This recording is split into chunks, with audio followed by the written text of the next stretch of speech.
அல்ஹம்துலில்லாஹ். அஸ்ஸலாமு அலைக்கும். அன்பிக்குரியவர்களே, ரமதானுடைய மாதத்தின் சிறப்பை பற்றி அல்லாஹுடைய தூதர் ஸல்லல்லாஹு அலைஹி வஸல்லம் அவர்கள் குறிப்பிடும்போது சொன்னார்கள், அந்த ரமதானுடைய ஒவ்வொரு இரவிலும் நரகத்துக்குரியவர்கள் விடுதலை செய்யப்படுகிறார்கள்.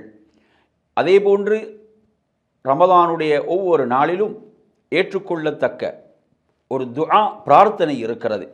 எனவே ரமதானுடைய மாதத்தை அடைந்த நாம் அல்லாஹ்விடத்தில் அதிகம் நரகத்தை விட்டு நாம் விடுதலையை பிரார்த்திக்க வேண்டும். ரமதானின் இறுதி 10 மாத்திரமல்ல விடுதலைக்குரிய 10. சிலர் இவ்வாறு தவறாக விளங்கி வைத்திருக்கிறார்கள்.